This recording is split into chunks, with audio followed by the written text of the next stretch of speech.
High guides, আমরা সবাই ভালো আছো। আমি আজকে শাপলা দিয়ে আইটেম করে দেখাচ্ছি। তার জন্য লাগছে, প্রথমে শাপলাটা কেটে নিলাম কুচি কুচি করে। সর্ষে, কালো সর্ষে, সাদা সর্ষে, পোস্ত, এবারে দিচ্ছি নারকোল,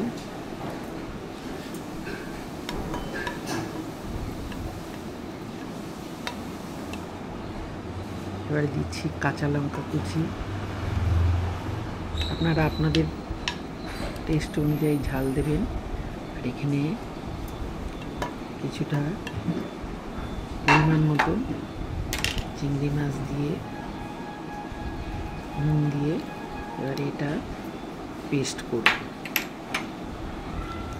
করে তারপরে এটা শাপলা পাতুরি করব। সঙ্গে দিচ্ছি টক দই,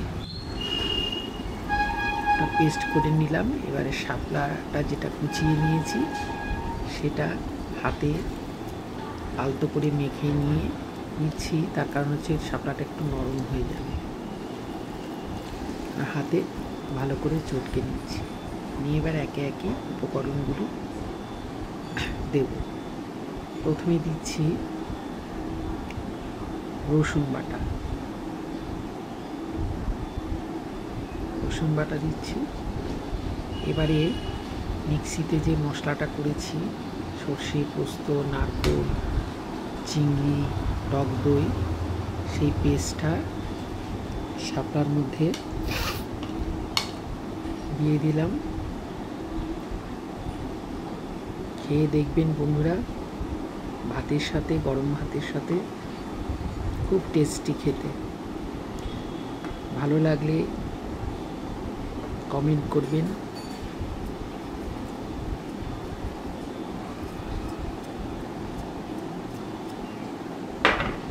এবারে নুন দিলাম, খানিকটা চিনি দিলাম,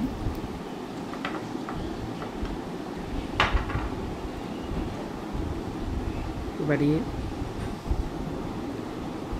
লেবুর রস দিচ্ছি। এটা টেস্টটা আরো দ্বিগুণ হবে। লেবু চিপে দেওয়ার পরে এবারে কাঁচা সর্ষের তেল দেব, দিয়ে এটা ভালো করে মেখে নেব। আপনারা শুধু একদিন এটা করে দেখবেন, এক থালাও ভাত খেয়ে নেবেন।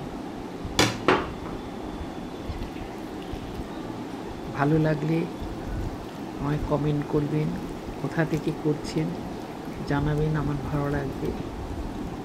সেইটা আমি মেখে নিচ্ছি। হাতে মেখে নিয়ে এবারে কিছুক্ষণ রেখে দিয়ে এবারে কলা পাতায় মাখাটা দিচ্ছি। কলা পাতায় পাতুরিটা হবে।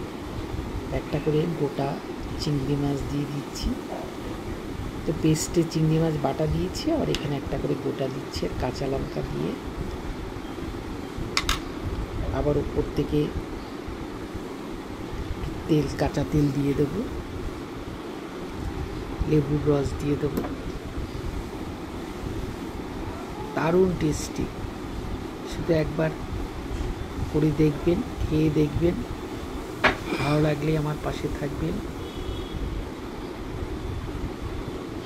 এবারে এটা কলা পাতাটা পাটিসাপটার মতন করে ফোল্ড করে নিচ্ছি।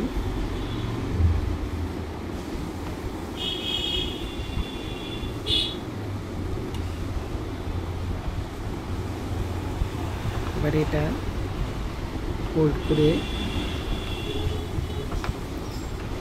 তেলে এটা ভেজে নিচ্ছি।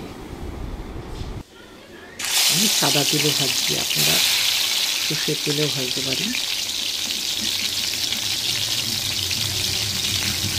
পিট করে গ্যাসটা কমিয়ে নিচ্ছি। হয়ে গেল আমাদের কাঁকড়া চিংড়ি পাতুরি। ভালো লাগলে লাইক, শেয়ার, কমেন্ট করবেন।